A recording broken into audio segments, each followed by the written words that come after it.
warahmatullahi wabarakatuh. Halo anak-anak, bagaimana kabarnya hari ini? Alhamdulillah, luar biasa, Allahu Akbar. Alhamdulillah, sepertinya semuanya dalam keadaan baik ya. Alhamdulillah. Sebelumnya, perkenalkan terlebih dahulu, nama Ibu Syifa Umi Munafa. Kalian bisa memanggil Ibu Syifa. Pada kesempatan kali ini, Ibu sedang melaksanakan praktek mengajar. Jadi, untuk beberapa pertemuan ke depan, belajarnya bersama Ibu terlebih dahulu ya. Nah, coba sekarang sudah siap untuk belajar? Namun, sebelum pembelajaran dimulai, sekarang coba dirapikan dulu pakaian dan tempat duduknya. Apakah sudah rapi dan nyaman? Jika sudah rapi dan nyaman, sebelum memulai pembelajaran, alangkah baiknya kita berdoa terlebih dahulu ya anak-anak. Sebelum pembelajaran dimulai, berdoa menurut agama dan kepercayaannya masing-masing dipersilahkan.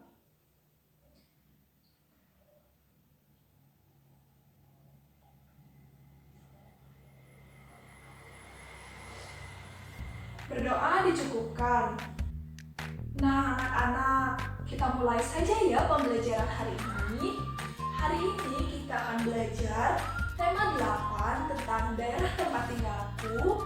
Subtema 1 yaitu tentang lingkungan tempat tinggalku.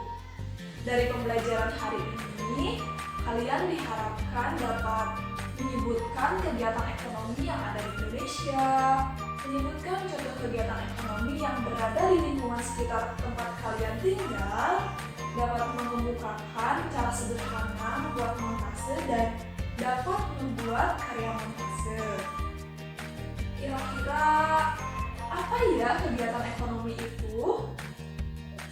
Nah, anak-anak, kegiatan ekonomi merupakan kegiatan yang dilakukan oleh manusia untuk mendapatkan penghasilan, barang, atau jasa tertentu yang bertujuan untuk mencapai kesejahteraan dalam hidupnya.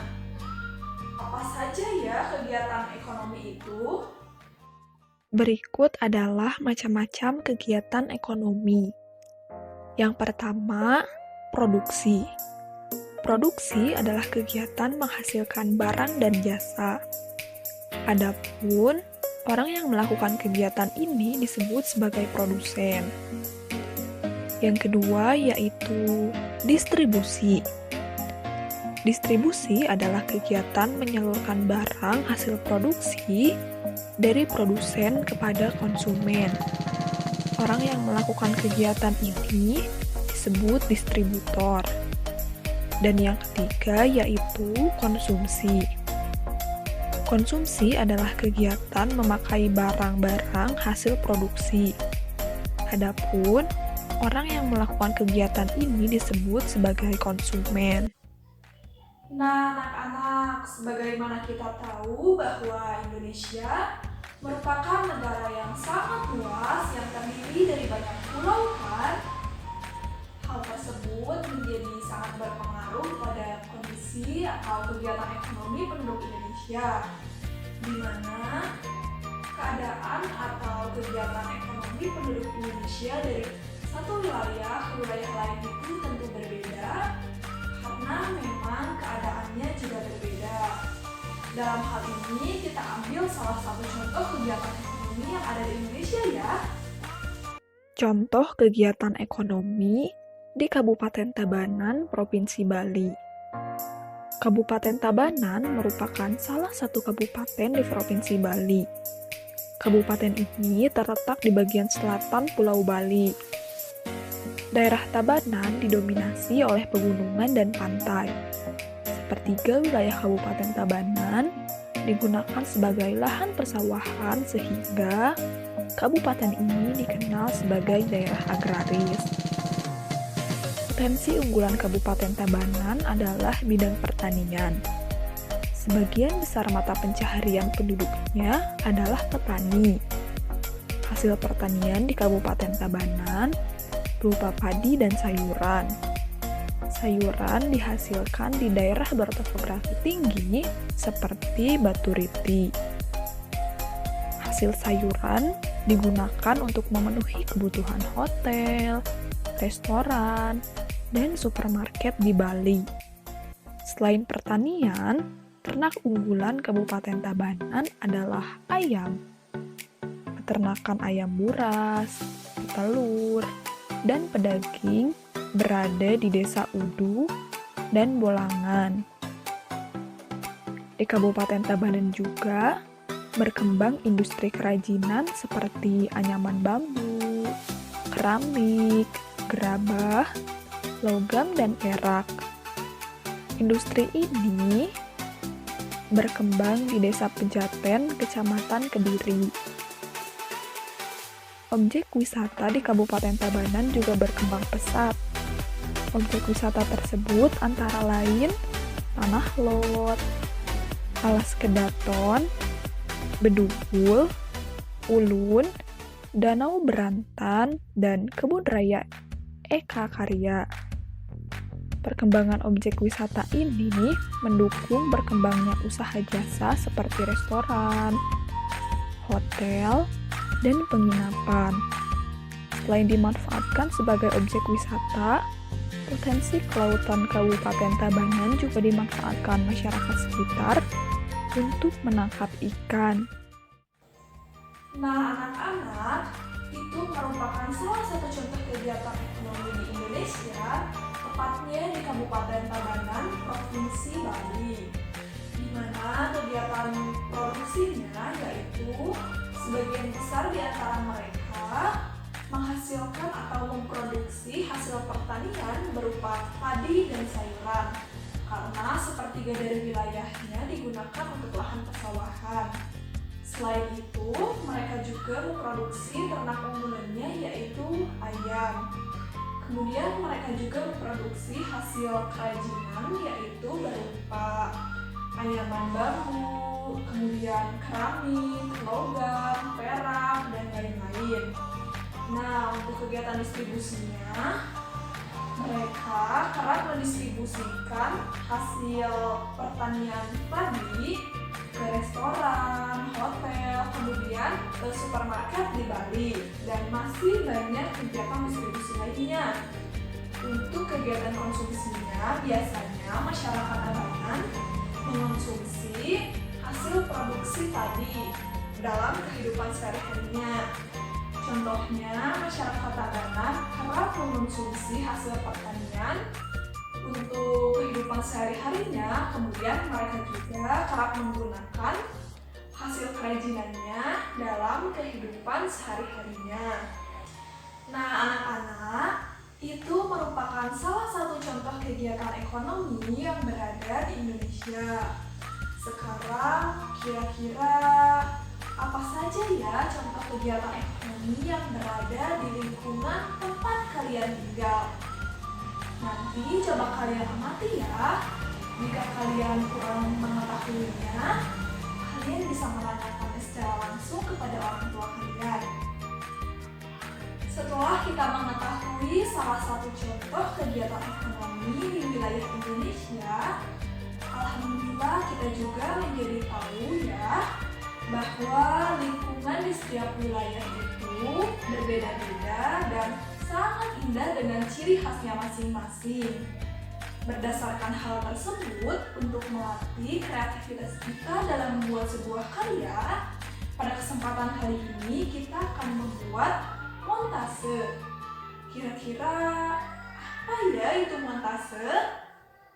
Nah, anak-anak, menurut Kamus Besar Bahasa Indonesia, montase merupakan komposisi gambar yang dihasilkan dari percampuran unsur beberapa sumber. Pada perkembangannya, montase yang semula terbatas pada karya 2 dimensi, sekarang telah merambah ke karya 3 dimensi. Karya montase dihasilkan dari memposisikan beberapa gambar yang sudah jadi dengan gambar yang sudah jadi lainnya. Misalnya, gambar lingkungan rumah dari majalah dipotong dan hanya diambil gambar rumahnya. Kemudian ditempelkan pada permukaan alas gambar. Nah, ini merupakan salah satu contoh sederhana dari montase. Penasaran kan bagaimana cara membuat montase? Ini dia!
Itulah contoh sederhana untuk membuat montase.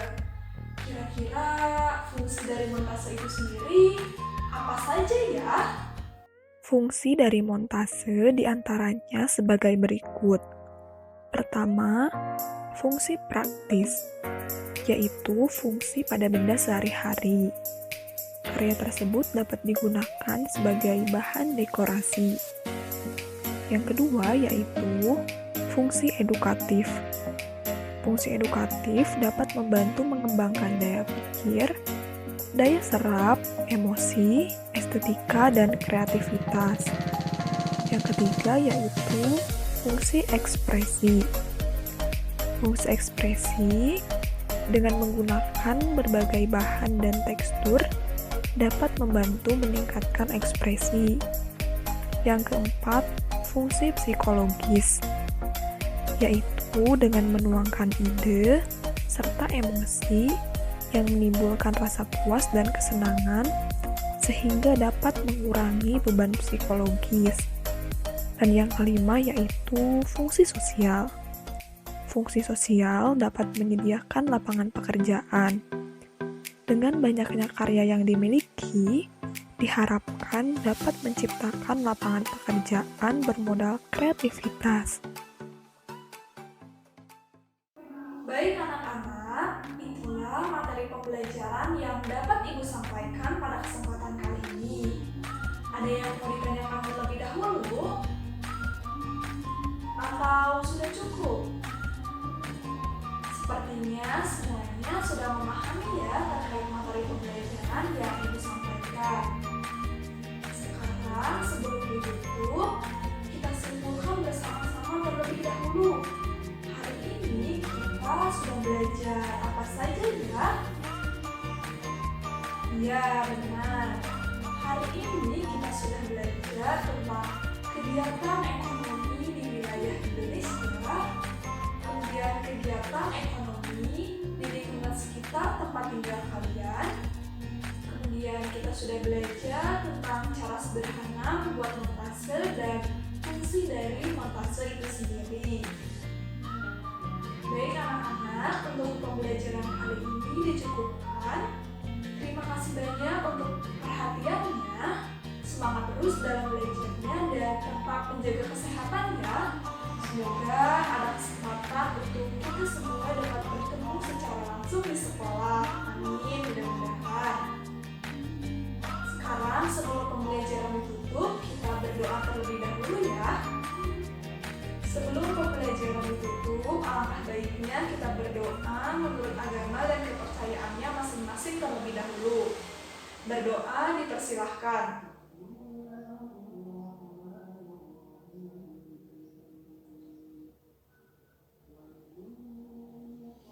Berdoa dicukupkan. Terima kasih anak-anak. Sampai jumpa di pembelajaran selanjutnya.